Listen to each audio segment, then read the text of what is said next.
I ran up a check, I might do it again. Enemies close, had me thinking they're friends. 10 toes down, I'll be free until the end. Crib outside the city, I don't feel safe in my hands. Took so many years, I'm just waiting for the wins. I'm in debt to no one but the one who took my sins. I do it for real, there's no reason to pretend. If I do it once, I do it again. Add it up, bankroll, euro, peso, add it up, I'm just doing me, everything is on me, you matter what. Add it up, bankroll, euro, peso, add it up, I'm just doing me, everything is on me, you matter what. Add it up, told her if it's all me, everything is on me, gon' back it up. Matter what, told you I'ma do me, why you hating on me, it's not adding up. I do roll like a Mack truck, country heart, I might cop a farm and go act up. Lot of scars, I was cold-hearted, now I'm back up. Keep it real, I do this once a month, I don't rap much. I just take the money and go stack up. What up, Savannah? This your boy, Julius Campbell. And listen, it's another Friday, and we are here, Ink to Ink, Incarceration to Incorporation, alongside of OAA Savannah. And you know what OAA stands for, Offender Alumni Association. Listen, we got a wonderful event for you tonight. My partner just popped off with a brand new event, a platform that's out of this world. He's going to introduce himself, but before he does, I want to always give a shout out to my colleagues and to my co-workers. Number one, Marie Jones. You know she'll be here. If she could be here, what up, Marie? Julius Hall, he's always live and on point. This is his opportunity. He has given us a platform to share our stories. Why? Because we believe that stories matters. Here at Ink to Ink, Incarceration to Incorporation, we are here to encourage you. We are here to edify you and also to empower you. Why do we do these things? Because we want to change the narrative. There is a negative narrative about those returning citizens who are coming home. We are now successful educationally, occupationally, organizationally, and relationally. And as you will hear tonight, you are going to get a chance to see just what this success is all about. So I have my friend and brother, Jerry Smiley. He's on and he's getting ready to announce and also introduce his new platform. Jerry, what's up? How you doing, Julius? Hello, everyone. My name is Jerry Smiley. I was recently privileged to do a TEDx talk. That TEDx talk was entitled, How to Help an Incarcerated Person. And what we're going to do right now is give you an opportunity to view this TED Talk. Watch, listen, and learn.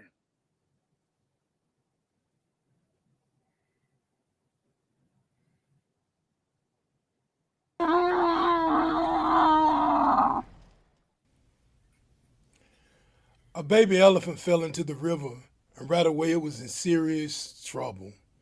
Terrified, it screamed and pushed, kicked and flapped as it tried to gain leverage in hopes of climbing the steep, slippery embankment, only to repeatedly slide back into the dangerous river. Immediately, the mother of this baby elephant came running, intent on saving her baby from drowning. She desperately pushed and pushed with all her strength, but she quickly realized that she needed help. She held her head back and let out an immense roar, a desperate call to the rest of the herd. Within a matter of minutes, a large number of adult elephants came running to the rescue. They conveyed no discernible communication. They did not ask, what herd are you from? Whose child are you? Or why did you get yourself into this trouble? All that mattered to them was that a fellow elephant, one of their own, one of them was in danger. As they ran to the frantic scene, they instantly charged into the fast-moving current without the least bit of hesitation or concern for their own safety. With planted hind feet, two of the mighty elephants used their combined strength and leverage to hoist the baby elephant into the air and back onto dry ground. A life was saved, a mother was spared unbearable grief, and now a destiny could be fulfilled. Even though the baby elephant made a horrible choice, no doubt against a mother's instructions, it was not discarded because of its mistake or misstep. Allow me to utilize this opportunity to speak about people who find themselves in similar bleak circumstances as this baby elephant. People who have made bad decisions and found themselves facing the consequences of their actions in a different raging river. Fellow human beings who are struggling with all their might to get themselves back onto dry ground so that they can rebuild their lives for their own sake, for their families, and for the community at large. I am referring to millions of people worldwide who are incarcerated. I would like to share some practical tips about what you can personally do to help a loved one, a friend, or simply a fellow human being who is incarcerated. My credibility to speak on this subject comes from entering the prison system at the age of 18 and spending the next 28 and a half years on the inside before being released just a few months ago. I relate strongly to the story of the baby elephant. On the inside, I witness again and again the world of good that comes when incarcerated people see that people on the outside care about them and want them to succeed. I'm immensely grateful for the mighty elephants in my life, family members, friends, and concerned citizens who refuse to abandon me or let me drown. I'm thankful for all those who felt I was worthy of compassion, of being lifted up onto dry ground so that I can focus on bettering myself and preparing for this new chapter. I intend to express my gratitude through my actions today and every single day from here on out. It makes sense that if you've never been incarcerated, you might really be unsure about how you could best help someone on the inside. You might wonder what actions you could take that would be most meaningful, most useful. I will highlight three of the biggest challenges faced by people serving time, and I will discuss some of the most impactful things everyday citizens on the outside can do to address these challenges. Those challenges are isolation, idleness, and indigence. But before I get into those 3 points, I would like to emphasize a couple of crucially important mindset shifts that apply to everything. First of all, I like to invite everyone to adopt a mindset of intentionally fostering the success of people during and after their incarceration. It is in the interest of everyone involved, including the families of people who are locked up and the broader public, that we help incarcerated individuals rebuild their lives and lay the groundwork for successful reentry. And second, please continue to see incarcerated people as part of the collective us, as part of the elephant herd. Despite what a person may have done to find themselves in the raging river, please reject the stigmatizing notion of otherhood and instead embrace the spirit of togetherness or brotherhood. When you're locked up, you're separated from family and friends, from those you love and care most about, from those you've always counted on to get you through the hard times and provide you vital guidance. You can feel terribly isolated, and your mental health can suffer gravely as a result. All of that is much worse without regular contact with those you left on the outside. I've known guys who went many years without any contact whatsoever. It's crushing. It can break you and send you over the edge. Mail call is a time of anticipation for incarcerated persons. It can be a moment of tremendous joy. Just imagine you hear your name called. You hold that letter in your hand knowing you've been thought of. A simple letter or email can be so encouraging. You then read and reread that letter or email countless times, savoring every word and taking immense pleasure in writing back. The awful, damaging feeling of isolation takes a back seat. Your sense of being an outcast, of being subject to a mindset of otherhood, is replaced by a warm embrace of togetherness. However, mail call can also be a moment of anguish and disappointment. It can result in emotional suffering. Imagine you don't hear your name called. Nobody out there thought of you. You don't matter. Your sense of brokenness gets worse. The spiral of isolation spins faster and deeper. I remember one guy who would write letters to himself just to hear his name called at mail call, or pretend to himself and to others that he was still somebody to somebody out there. Please write often to your friends and loved ones who are locked up. Don't worry about crafting a literary masterpiece. Just write. Share with them what's going on in your life.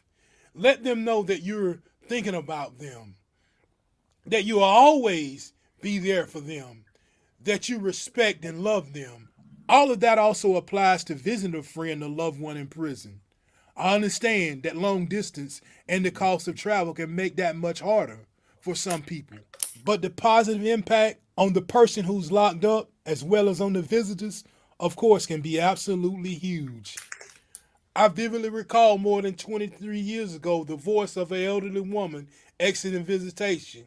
She said to everyone, "Young men, don't give up and know that I'm praying for you." Her words sent silence through the entire room. Even the officers fell silent. That elderly lady knew exactly what we needed to hear. Though it was a long time ago, I still think of that moment often. Please, please be intentional about creating and maintaining dialogue with incarcerated people in hopes of learning how you could contribute to their overall journey of success. Become a listening ear to their core needs and take part in ongoing discussion with them about rebuilding their lives and preparing for successful reentry. Find out how you could support them with their progress. I cannot learn the full scope of someone's situations and plans if I don't dialogue with that person. I'm so very grateful to those, especially family members, who stuck with me while I was away for over a quarter of a century. Their patience and persistence were amazing. Again and again, their expressions of support and love helped me to avoid being lost in the raging river of hopelessness. I'll never be able to thank them enough. Now I'd like to turn to the second problem I mentioned, idleness. People talk about doing time in prison. What that often means is spending long months and years wasting time, doing little or nothing positive to be productive, to rebuild oneself, to prepare for successful reentry. Isolation and idleness often combine to become a toxic, harmful, soul-destroying mixture. It's a potent recipe for preparing a person to fail, both in prison and when they return to their communities. I'm grateful for the many educational opportunities I was given in prison. Such programs are often offered by volunteers who generously share their time and expertise with men who are eager not to do time, to waste time, but to make highly effective use of their time. These are people who have embraced the mindset of wanting to foster the success of incarcerated people. From my own personal experience, I was granted the opportunity to obtain an accredited college degree while incarcerated and nearly complete a master's program in leadership. The countless life and coping skill classes helped me in ways untold. Like many others, I was an avid reader while incarcerated. I'm thankful to people who brought me books or donated books to prison libraries. What kind of programs and books would be most helpful or useful, you might ask? From my perspective, the answer is clear. Incarcerated people need, above all, two kinds of practical skills: life and coping skills, included for dealing with mental health challenges, and professional skills that are immediately marketable upon release. Among the reasons why many people become incarcerated in the first place are a lack of basic skills for coping with life in general and a lack of marketable job skills. If we don't have opportunity to overcome these deficiencies while in prison, the likelihood of our success after release is dramatically diminished. Here's how you could help. First of all, do some research and find out what kind of programs and resources are presently being offered in prisons in your area, as well as what they might need. Ask about this in your correspondence with people you know who are or have recently been incarcerated. Call the volunteer coordinator for your area's prison authority and ask for guidance about what they need and how you should proceed if you would like to be of service. If you identify needs that you, your organization, or company could do something about, work with the relevant authorities to create and implement a program on a scale you're comfortable with. Or you could support groups that are presently doing good work in prisons. Volunteers I got to know while I was incarcerated have shared with me the many ways that experience enriched their lives. They speak of the sense of fulfillment they get from being useful and helpful to people who are marginalized, of learning from people with radically different life experiences than their own, of witnessing drawing inspiration from people with extraordinary strength and dignity. Today, I'm able to count on the mentorship and friendship of several people whose volunteer programs I benefited from while I was incarcerated. They were dedicated to my success while I was on the inside, and they continue to be so here on the outside. It feels so good to be standing on dry ground, surrounded by a strong, protective herd. I'm grateful. The third and final challenge I'll address is one that makes some people cringe. Indigents in prison are not having access to money to cover certain basic needs. It makes some people cringe because it conjures up stereotypes of criminals manipulating people on the outside to send them money, which they in turn use for wrong reasons. Manipulation like that certainly does exist. However, the severe hardship experienced by indigent incarcerated people also exists. Here are some of the hardships relating to indigents that I've witnessed or heard about in prisons elsewhere. If a person doesn't have money in their prison account, they might not be able to pay for certain important things that are not provided for free in some prisons. Personal hygiene items like toothpaste and soap, clothing, or paper to write letters to friends and family, or for legal paperwork, envelopes and stamps. Without access to funds of their own, a person is unable to purchase food that in some places is essential. I've seen guys reduced to begging for leftovers. Just like on the outside, poverty can be devastating for people in prison. Some turn to theft. Some become extremely vulnerable and are preyed upon by predators in prison. The crocodiles are never far away. The result is often anger, isolation, and depression. States of mind like that make it extremely hard to focus on doing things that help you rebuild your life and prepare yourself for a better future. I've also seen instances when guys don't go to medical when they're sick because of the required fees.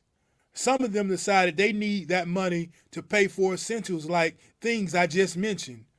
Others want to avoid racking up more debt in medical fees and copays. Health costs are just one of many ways people accumulate debt while in prison, which can be a crippling burden when they're trying against all odds to successfully re-enter society. What might a person on the outside do about the problem of indigence in prison? You could consider donating to or volunteer for a credible organization that supports indigent incarcerated people. If you have a friend or family member in prison, ask them about their financial needs and then work together as a network of support to provide for those needs on a regular basis and for the duration. We call it putting money on someone's books. Again, I want to give thanks. I'm profoundly grateful for those who helped me in this regard during my long years of incarceration. I won't ever forget that. Some people have been asking me lately, How is it that I've emerged from over 28 years of incarceration doing so well, feeling strong, and with good mental health, and excited and optimistic about this new chapter in my life? My mind turns to all those who have repeatedly came running when I needed them the most, who felt I should not be abandoned to the raging river, who came together to lift me up back onto dry ground, who helped make sure that isolation, idleness, and indigence didn't derail me or my efforts to rebuild my life, who have been so dedicated to fostering my success, and who showed me again and again and again that they felt I was worthy of their brotherhood. Thank you.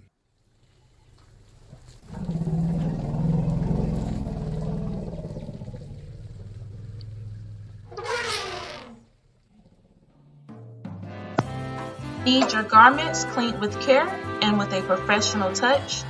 Then bring them to One Price Cleaners in Garden City at the Old Farmers Market on Highway 80. Service you can count on.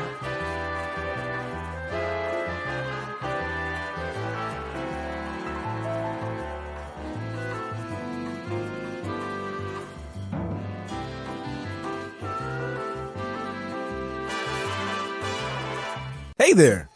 Are you ready to amplify your voice and embrace your passion? Tune in to Our Black Media Network, where community comes first and every story matters. We're here 24/7, delivering powerful content on everything from financial literacy to the latest in sports and mental health. We are unapologetically real, reflecting the heartbeat of our community with programs that inspire, empower, and drive change. Join us on all major media platforms to celebrate our unique voices and advocate for the change we want to see. With over 50K monthly viewers, our network is your go-to destination for authentic, engaging content. Be a part of the movement. Be a part of the change. Tune in to Our Black Media Network today and let your voice be heard.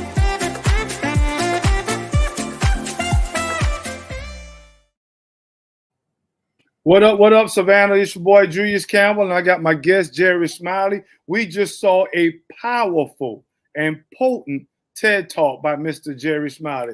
You know, hats off to you.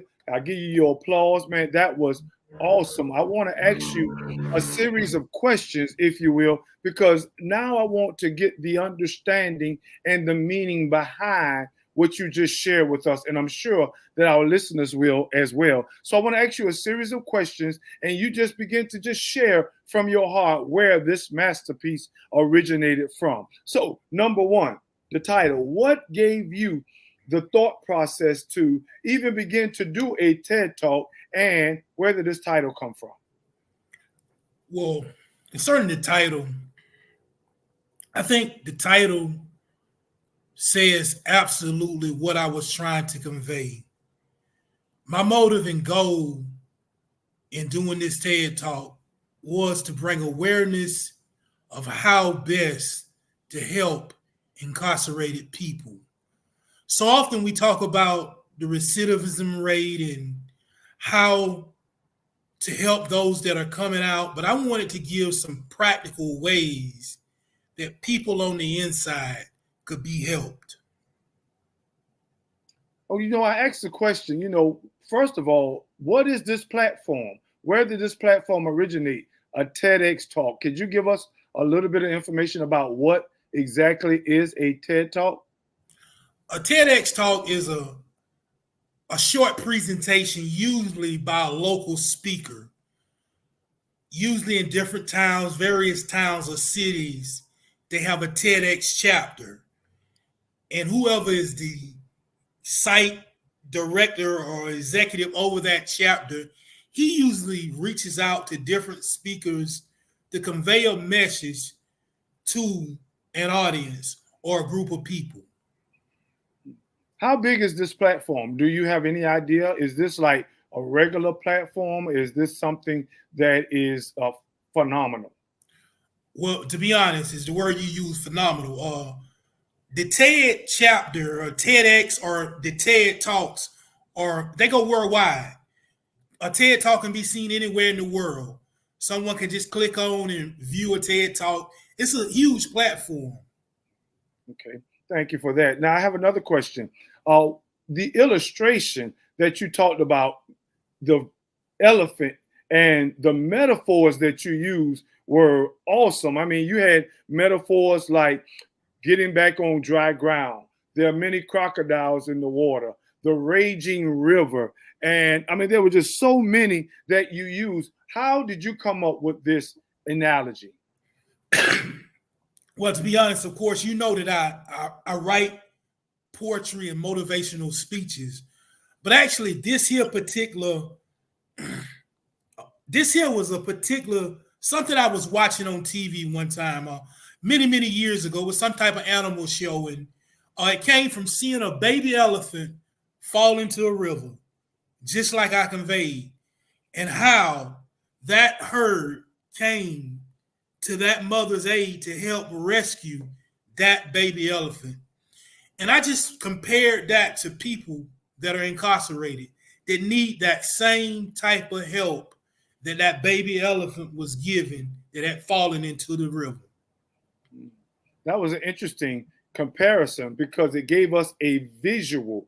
So often we hear a lot of things, but we don't visualize these things. But when you begin to graphically and passionately talk about how those elephants came alongside of the baby elephant, and also the creativity of the person who helped you, and I definitely want you to tell us a little bit about the person that helped you with this TED Talk. But when we heard the baby elephant crying, it's almost as if it was tugging at us, the hearts of those that are incarcerated. So I think that was an excellent analogy or comparison. Can you share a little bit about the creativity of the person who helped you? Yes. The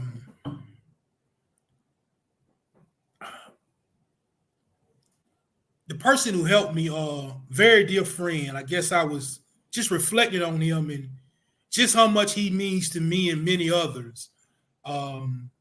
He and I in turn worked on this for a number of months. In fact, before I was even released, I wrote a rough draft, and he and I began to go back and forth, changing different things, being creative about different things, using different analogies. We began to work and craft exactly what I wanted to say over practically nearly a year. We've been working on this. I remember you saying a phrase often while you were incarcerated. You said there are so many voiceless people, and you wanted to be, if you will, the voice of the voiceless.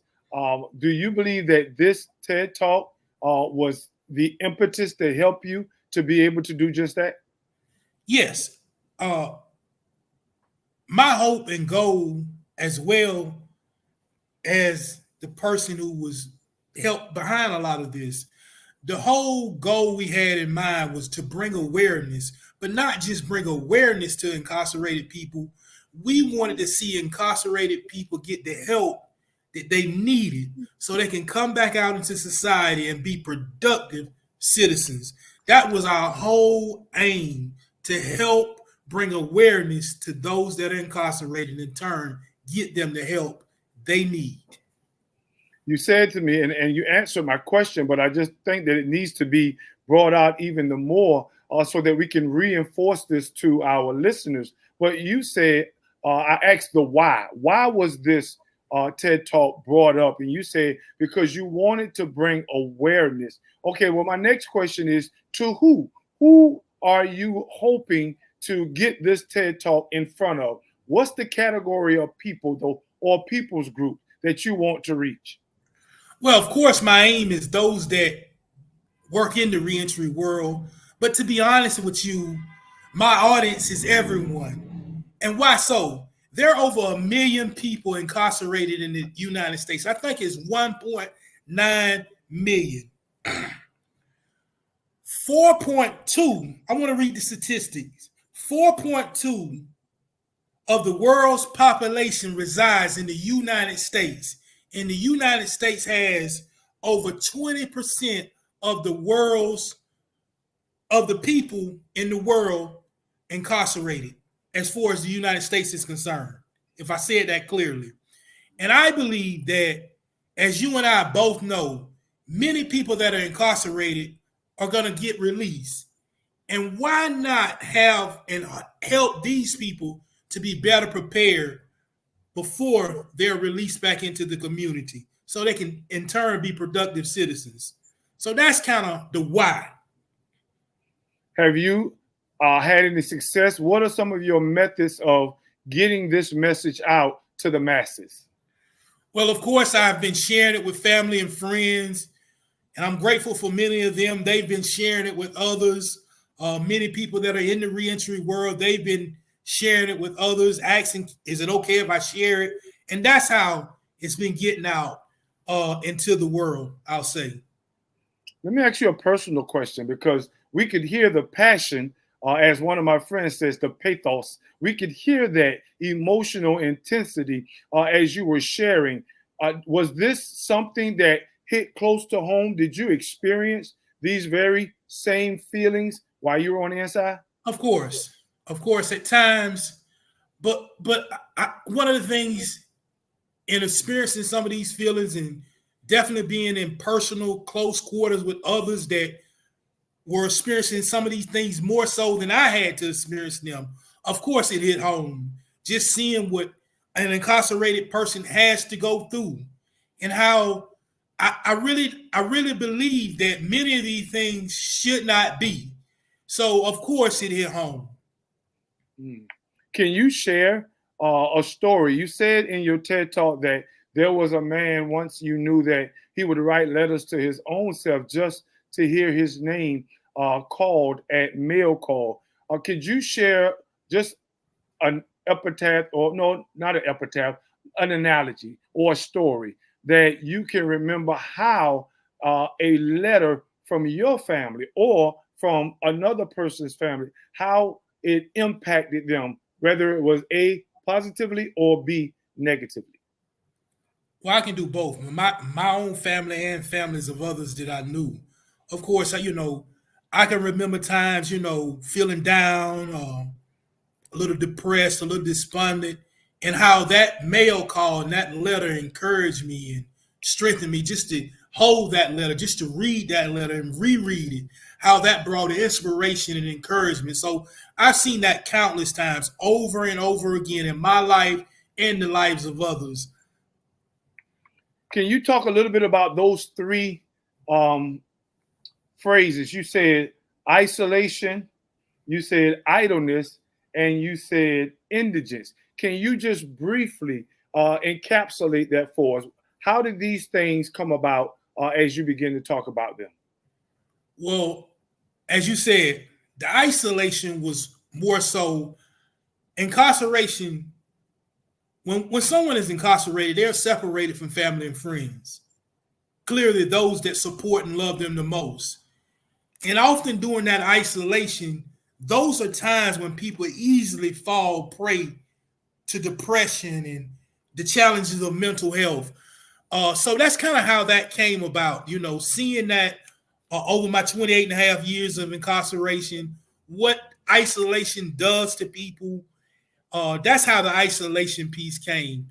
But the second piece had to deal more so with people on the inside, the idleness, how one has to take advantage of his time. And there's two parts to that. Of course, the volunteers and the programs that are offered in prison. I think with idleness, one has to take advantage of those opportunities. If not, they will not be prepared when it's time to be released. That's how the second portion came about. But the final piece was indigence. I noticed that a lot of people that are in prison have no one that support them.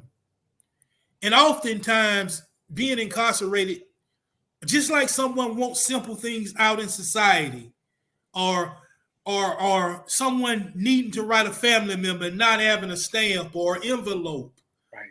So those are things that hit home for many men that are incarcerated. So that's how the three areas that I dealt with came about. Things that I saw over my incarceration that were clearly important. I can remember myself. I did 26 years in prison, and while I was there, those three categories, and I love the way you did the alliteration with using the alphabet I. With isolation, idleness, and indigence. But I can remember those times as well. Now, I myself am a personable type person. I love to be around people. And so while I was incarcerated, God allowed me to be around people. There is a Bible verse. For those of you who don't know, I'm also a minister, and I love to bring scripture in for reinforcement. And there's a verse in the Psalms where God says he knows how to give family to the lonely. And those 26 years that I spent incarcerated, God gave me a family. And incidentally, Smiley is one of those persons that became close to me. We were roommates, brothers, and we continue to fellowship even on the outside. So isolation was not really an issue for me. Idleness wasn't either, because those of you that have heard me on this podcast before, you remember the phrase that I gave you, and it's called progressively preparing. Progressively preparing yourself for the person that you are going to become. And so that's what I did the entire time that I was incarcerated. I progressively prepared myself to be the person that I am today. And so, Smile, I want to talk a little bit about that. Progressively preparing yourself. Were you progressively preparing yourself to be the orator that you are, the effective articulator that you are while you was incarcerated? And if so, how? Of course, there were many programs that were offered in prison, whether it was staff members teaching or whether it was volunteers coming from the outside. If I felt a program or a class could help me, I took part in that class. There were classes such as Toastmasters or Speechcraft or those type of programs that challenge you to prepare a speech or prepare a talk and get up in front of audience and share from that talk. Of course, being involved in ministry, getting opportunities to minister at church, teach and preach God's word, just taking part in programs that I felt that would keep my mind sharp, or reading countless books. I can remember I've read thousands of books, different subjects, just reading books, just trying to keep my mind sharp, learning things, whatever I was able to learn on the inside, whether it be talking to other men. I noticed one thing about men, particularly people that are incarcerated. I guess it does not just go for men, but there is a lot of people that has a lot of wisdom from experiences in prison. I can remember learning things from guys that just sitting down talking to guys and like, man, look at the knowledge this man has about so many things, and just learning from different people. I never cut myself off to learning and growing. And I think that is the key for many men in prison, to not become idle and give up and give in and just do time. Make the time productive as you can. That's a great word for our brothers and sisters that's still behind the bars. And I can remember distinctly our brother and friend, Dan Inger. He came in and he would teach us in the Toastmasters class how to be an articulate speaker. I remember many of those ice-breaking moments. I remember us having a lot of fun with Dan. Dan helped us to be the people, the person that we are today. And shouts out to our partner Dan for giving us opportunities to be the best speaker that we can be, helping us to become a voice for the voiceless. And lastly, before we get ready to share our message, lastly, I want to talk about that indigence piece, giving and sacrificing. It does take finances. Stamps are a lot of money. Envelopes and paper and pen, it's money.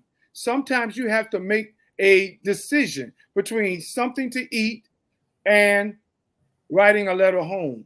Those are not easy decisions. And so therefore, I really am so grateful that you thought enough to have this platform to speak of something so practical. It seems simplistic, but it really isn't. It is a profound point that we need to encourage people on the outside to help our friends on the inside, because it is very imperative that we do such a thing. And so I wanted to definitely bring that piece in, and we will share right before we close. I want you to tell us how we are able to practically give and to also help. But I want to ask you another question.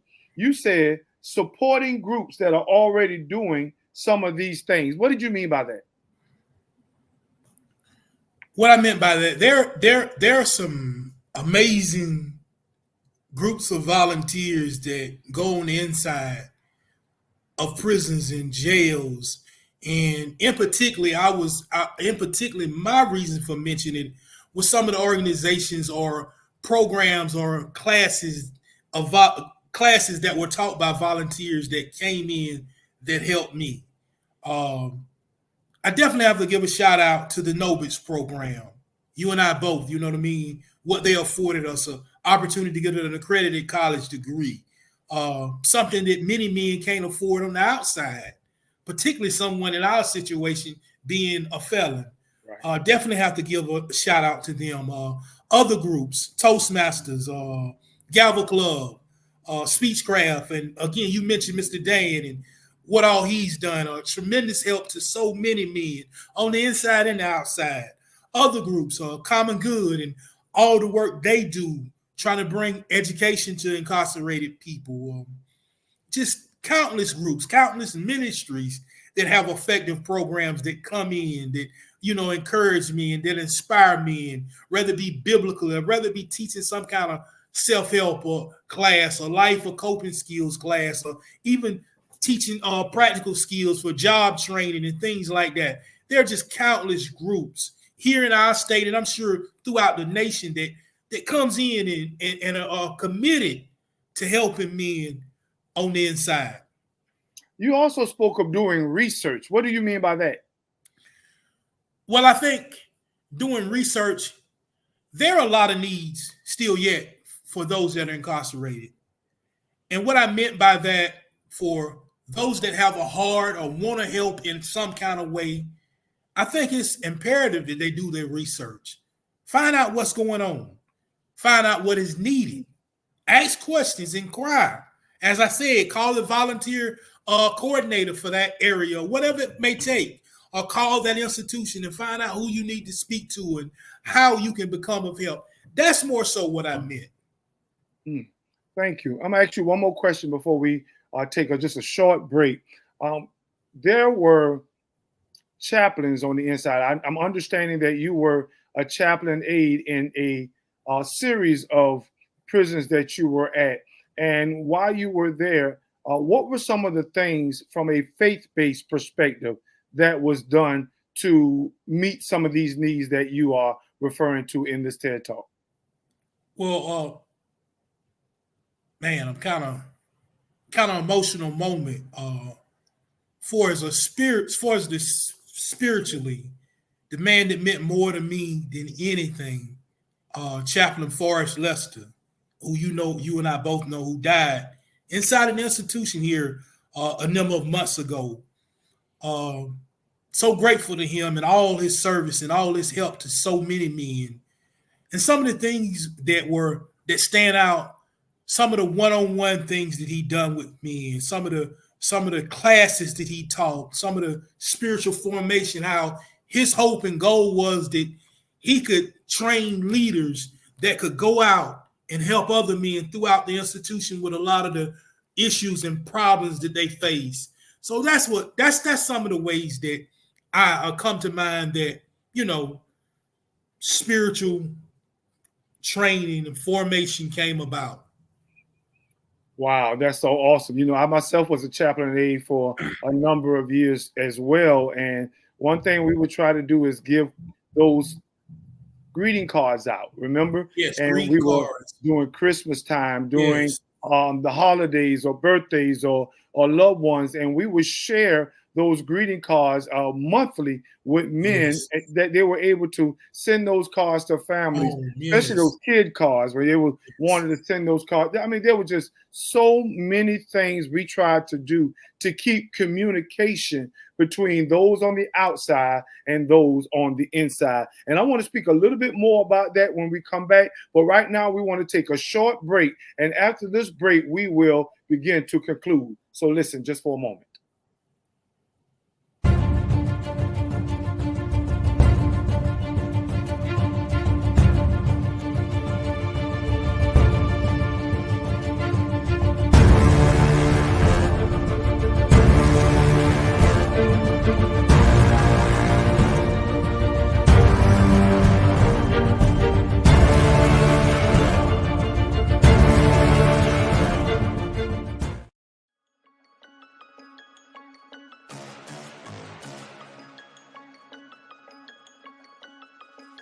Hello, I'm Richard Coleman, and I'm running for the office of Sheriff of Chatham County. And when I'm elected, I promise to inspect what I expect. Chatham County, it's time for a change, and that change is me, Richard Coleman.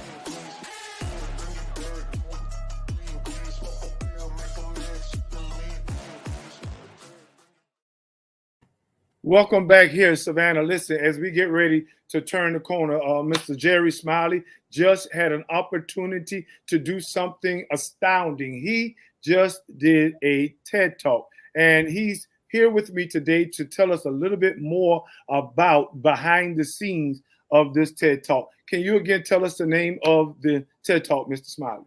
How to help incarcerated people. How to help incarcerated people. He's given us some practical tips on just how we can do that. Now, Smiley, what I want to do here in these last couple of minutes is I want you to say to those that are listening, whatever the audience may be, how do you want them, again, to help, but also especially to faith-based organizations? I envision, a matter of fact, I'm taking a little bit of your thunder, but just give me a moment.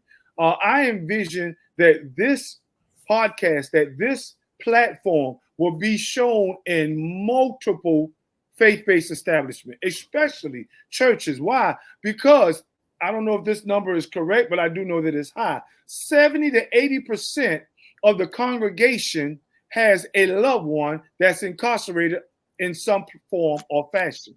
So if that is the case, how many of them are actually reaching out to their loved ones, writing them letters? We already know that phone calls are astronomical in its cost, but I wonder how many people in the church are writing their loved ones. There are also many organizations, some of them are grassroots, just like mom and pop. And what I mean by mom and pop, young men and young women that are actually sacrificing themselves to take the time to write people on the inside because it's important. So that's what I want to ask you a little bit about that. How are you going to minister or speak to those so that they can do what you're asking them to do?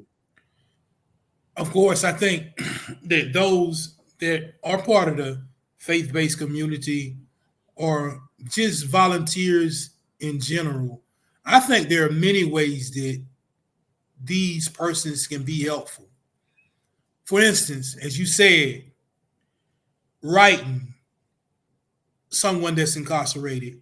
But I think it's been made much more simple now, Julius, with JPay and all of those platforms. I think, you can just simply email someone from your mobile device, your phone or your computer. You can get that set up, just to maintain a constant communication with someone on the inside. I think that's a huge help for someone that's doing time. For other things I thought about, there are a lot of indigent people on the inside, and many chaplains need help with indigent supplies, things like soap and toothpaste.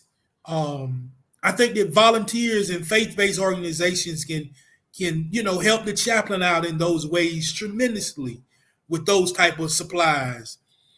Some of the other ways, I noticed that many people have skills that they don't realize that people could could be helped and grow from tremendously that are incarcerated. For instance, computer skills. There are many men that have been incarcerated for long periods of time that don't know how to use a computer, don't know how to type. Job interview skills. Look at the countless people that have never really had a job or never went through a mock interview. So I believe that there are many individuals that can help in those areas, get certified, and come in to the inside and help those that need help in many of these areas. The list goes on and on. You know, I remember a scripture where the Bible says that Jesus says, I was sick and you didn't give me anything. I was hungry, you didn't feed me. I was in prison and you didn't come to visit me. And I was thinking about that. Many of the churches, when we get opportunities, God has called us. He has called us to the least, the lost, and the last. And if going inside the prison is not what you feel God has called you to, there's so many other ways that you can help. Just like you said, purchasing books so that we can enlarge the library of the chaplain's office, or donating cards, greeting cards, that is, so that men and women can have an opportunity to communicate with their loved ones. Because if you don't donate them, then they have to get them off the commissary, and sometimes they are $1, $2, $3, $4, $5 for one card. But the chaplain was making it possible for us to stay in communication with our loved ones. So I would encourage those that God is called to remember those. Matter of fact, Hebrews says this. He says, remember those that are in bond as though you were bound with them. There are multiple scriptures that don't suggest, but command us to be there for those that are behind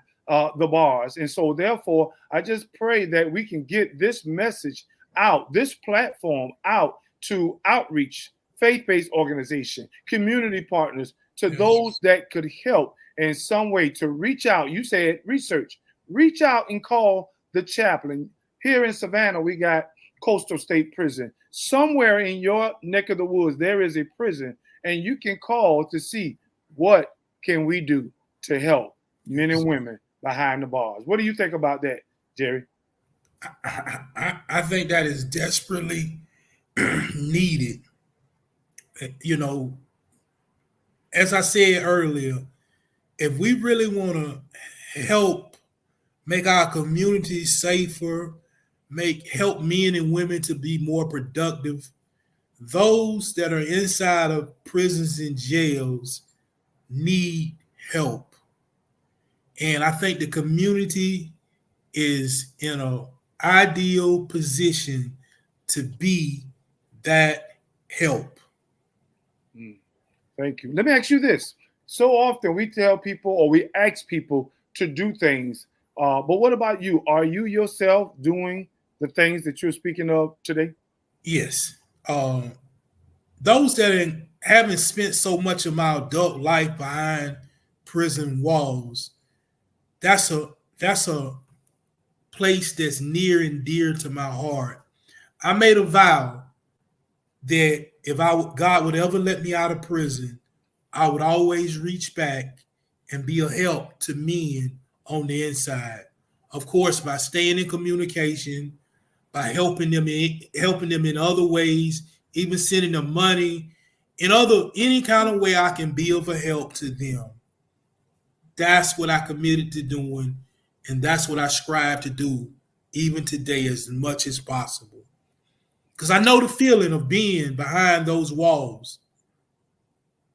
Yes. Now, Jerry, we're getting ready to close, but I want you to just look right there in that camera, and I want you to give one final word that will motivate people to missions. So whoever you want to talk to, especially reminding them of your TED Talk, how they can listen to it, where they need to go to listen to it, and also how to continue to push for others to look into it as well. But would you give us one final closing as you want to talk? Okay. Concerning being able to view this TEDx talk, all one has to do is go to YouTube, click in my name, Jerry Smiley, TEDx Decatur, and it'll pop right up. Share it. Feel free to share it with others. Definitely, this is a message that needs to be heard, that has the potential to help countless people. And I guess if I could say anything else, as you mentioned two scripture, there was a scripture that came to mind. I believe it's found in the book of Jude. Mm-hmm.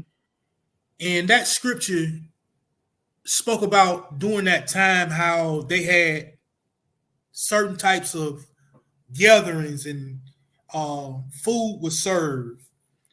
And there's a scripture in that chapter. It says there are spots in your feast of charity.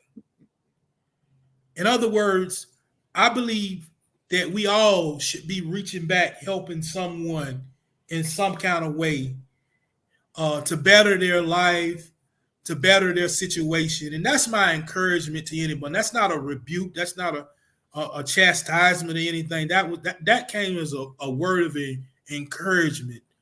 I'm big on community. I believe that we all should be able to live together in peace and harmony, no matter what race we is, no matter what our age, or no matter if any of the things that we often get hung up on. I believe that we should all be able to live together in community.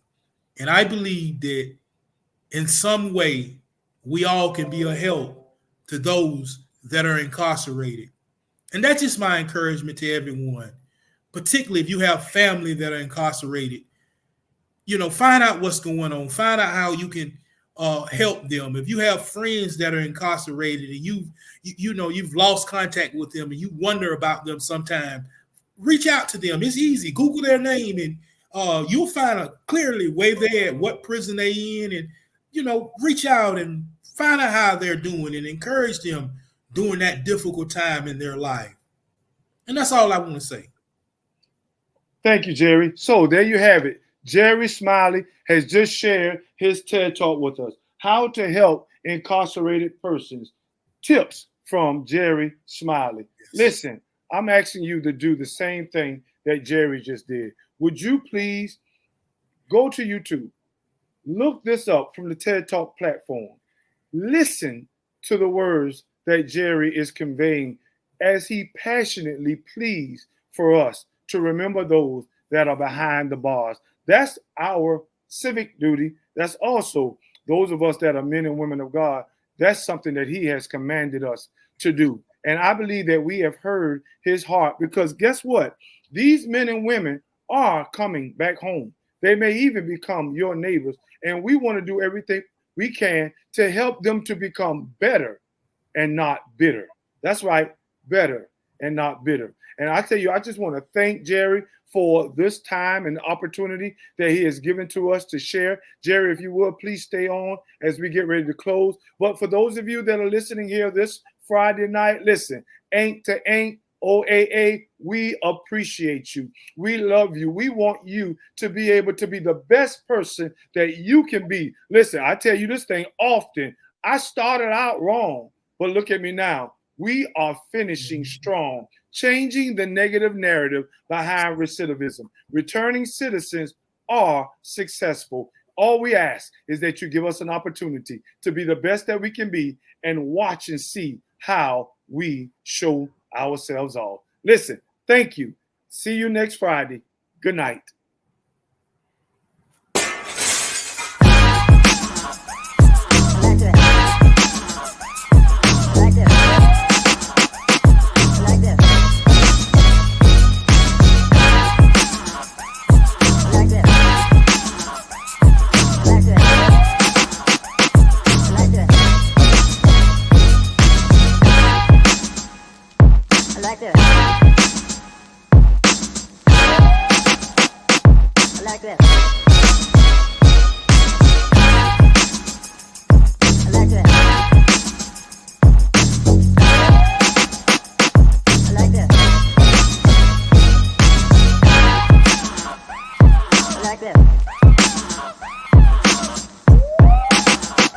I like that.